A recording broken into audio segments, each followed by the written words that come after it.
السلام علیکم۔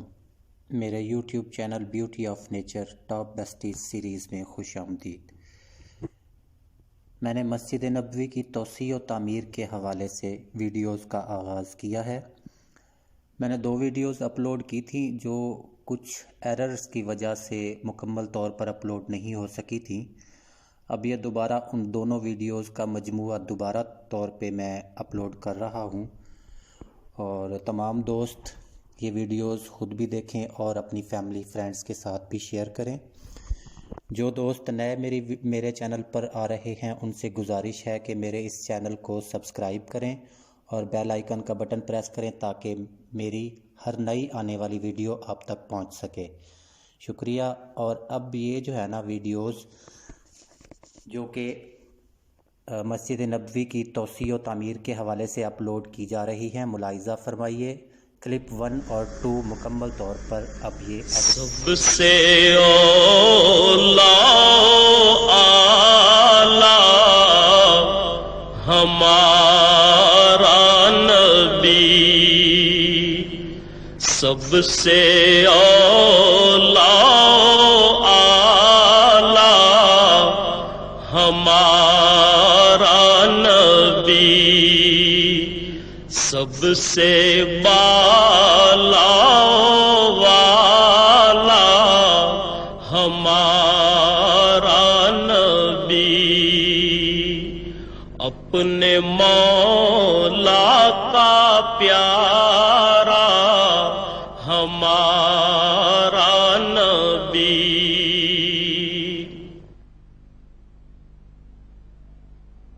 اللہ اکبر، اللہ اکبر۔ مسجد کو اسلامی معاشرے میں بنیادی اہمیت حاصل ہے، جہاں عبادات کے علاوہ دیگر سماجی عوامل بھی انجام پاتے ہیں۔ قرآن کریم نے ان الفاظ میں مسجد کی اہمیت واضح کی ہے۔ اللہ کی مسجدوں کو وہی لوگ آباد کر سکتے ہیں جو اللہ اور روز آخر کو مانیں اور نماز قائم کریں، زکوٰۃ دیں اور اللہ کے سوا کسی سے نہ ڈریں۔ انہی سے یہ توقع ہے کہ سیدھی راہ چلیں گے۔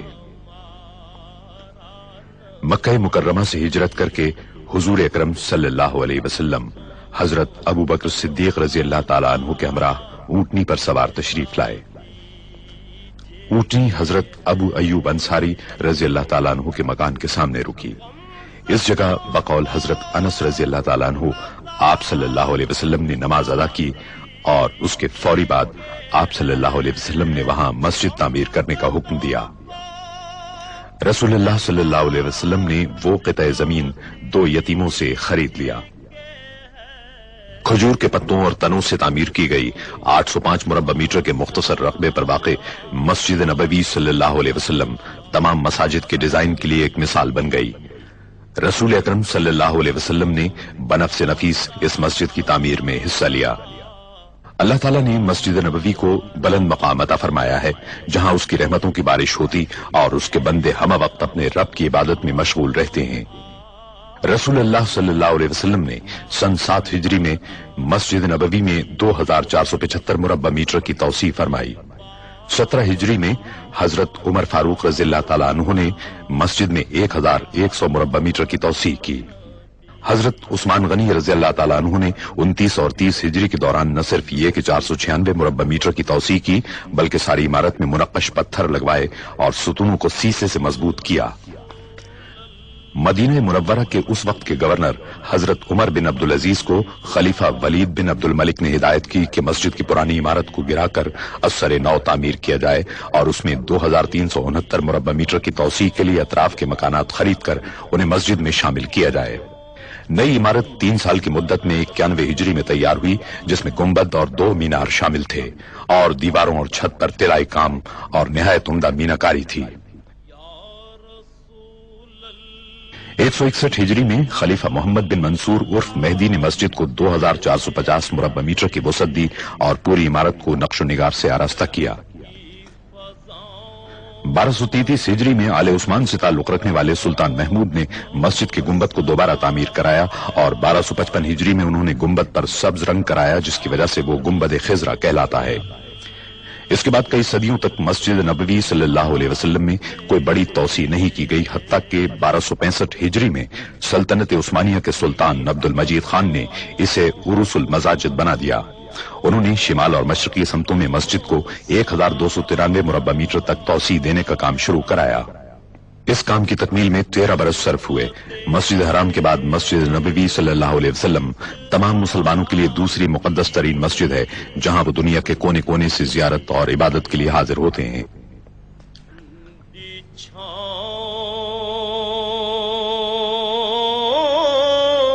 سلطان عبد المجید کے بعد مسجد میں کسی قسم کی توسیع یا تبدیلی نہیں کی جا سکی، اگرچہ یہاں آنے والوں کی تعداد میں مسلسل اضافہ ہوتا رہا۔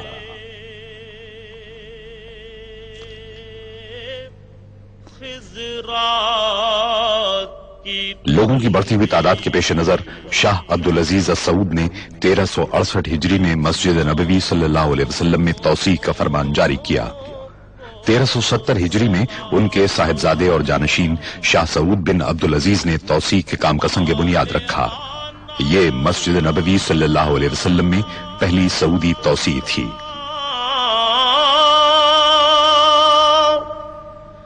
جو طواف روضائے اقدس کرے،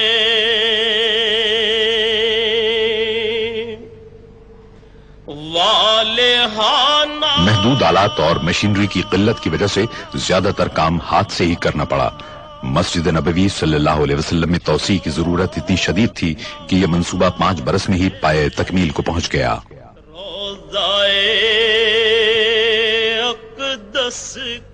اس توسیع سے ترکی کے عثمانی دور کی مسجد کا رقبہ دگنا ہو گیا اور مسجد نبوی صلی اللہ علیہ وسلم میں تبدیلیوں کے ایک جامع عمل کا آغاز ہوا۔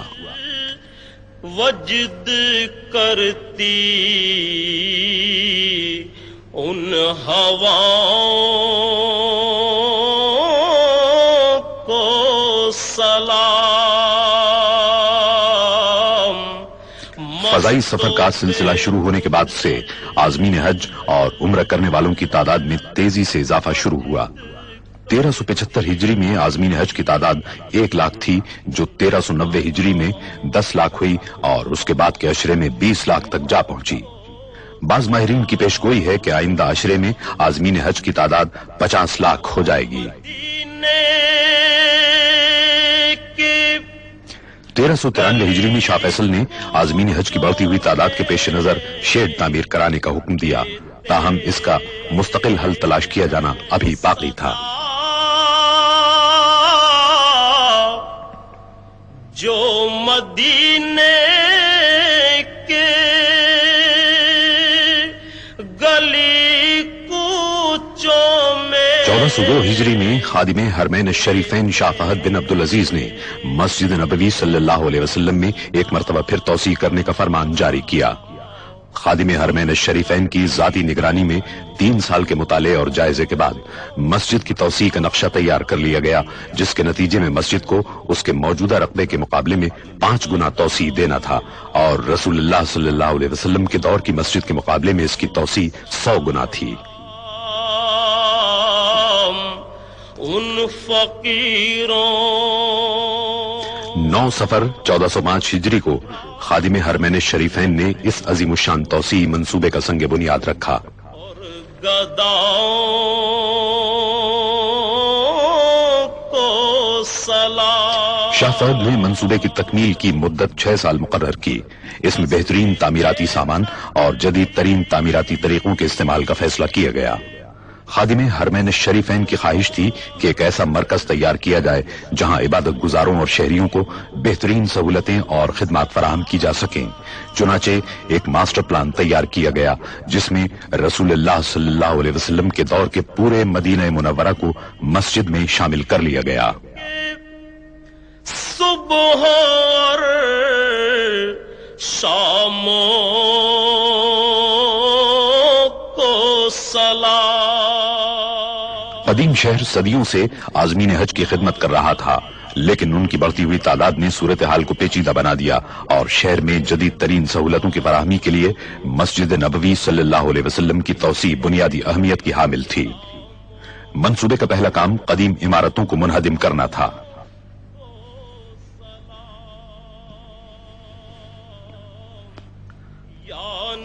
منہدم کرنے کا تمام کام دھماکہ خیز مواد کے استعمال کے بغیر ہی مکمل کر لیا گیا۔ مٹی سے بنائے گئے روایتی مکان آسانی سے گرا لیے گئے، لیکن کنکریٹ سے تعمیر کی گئی جدید عمارتوں کو منہدم کرنے کا کام کہیں زیادہ مشکل اور خطرناک تھا۔ اس کا حل انجینئروں نے یہ نکالا کہ ایسی عمارتوں کی بنیادوں کو ایک خاص حد تک کمزور کر دیا جائے، جس کے بعد انہیں گرانا مشکل نہیں رہا۔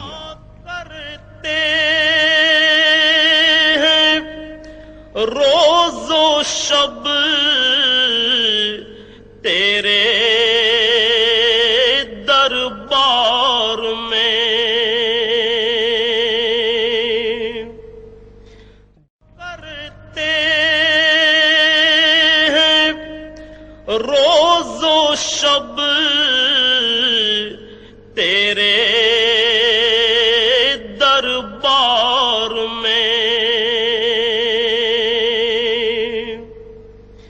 جو پڑھا کرتے ہیں روز۔ عمارتوں کو گرانے اور ملبے کو صاف کرنے کے کام کو مقررہ مدت میں مکمل کرنے کی غرض سے اس عمل کو 24 گھنٹے جاری رکھا گیا۔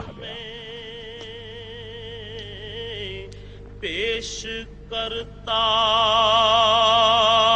ہے ظہوری۔ جب عمارتوں کو منہدم کرنے اور ملبے کی صفائی کا کام ہو رہا تھا تو اس بات کی پوری کوشش کی گئی کہ شہری سہولتیں اور روزمرہ زندگی کم سے کم متاثر ہو۔ پیش کرتا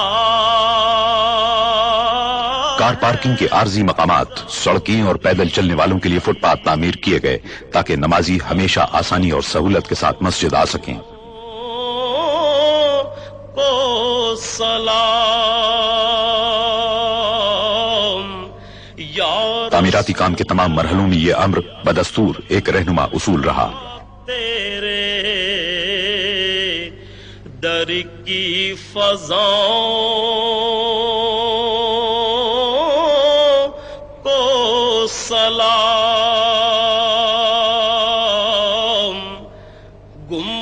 17 محرم الحرام 1406 ہجری کو مسجد کی توسیع کے لیے بنیادوں کی کھدائی کے ساتھ ہی تعمیراتی کام کا آغاز ہو گیا۔ مسجد کے ارد گرد کا علاقہ صحرائی ریت کا ہونے کے باعث غیر مستحکم تھا اور عظیم الشان ڈھانچے کو سنبھالنے کے لیے بنیادوں کی تعمیر کی جدید ترین ٹیکنالوجی کی ضرورت تھی۔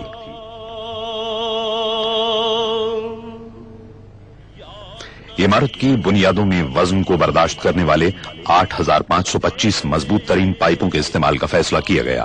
صحرائی زمین کی کھدائی بے حد دشوار تھی۔ بعض اوقات ٹھوس پتھریلی زمین تک پہنچنے کے لیے 54 میٹر تک کھدائی کرنا پڑی۔ تعمیراتی انجینئروں اور سروے کرنے والوں نے پوری منصوبہ بندی اور یکسوئی کے ساتھ اس کام کو انجام دیا۔ جو پڑھا کرتے ہیں کھدائی کے کام کے پہلے مرحلے میں فولادی کیسنگ کو زمین کے اندر ڈالا گیا۔ تیرے دربار میں جو پڑھا کرتے ہیں روز و شب۔ شافٹ جو ہی اندر پہنچی، دیو ہیکل مشینوں سے کھدائی کا عمل شروع ہو گیا۔ کام کے اس مرحلے میں زمین کی ٹھوس تہ میں کیمیائی مادے بڑی مقدار میں ڈالے گئے۔ کرتا ہے ظہوری ان سلاموں کو سلام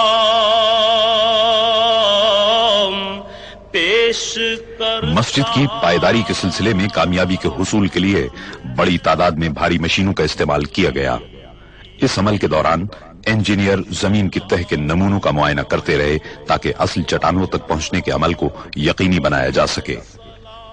وہ مقامات جہاں بھاری ساختوں، مثال کے طور پر نئے میناروں کی ضرورت تھی، وہاں جھٹکے برداشت کرنے والے جیکٹوں کے علاوہ فولاد کی کیسنگ بھی استعمال کی گئی۔ فولاد کی کیسنگ کی اندرونی اور بیرونی جگہوں پر کیمیائی مادے ڈالے گئے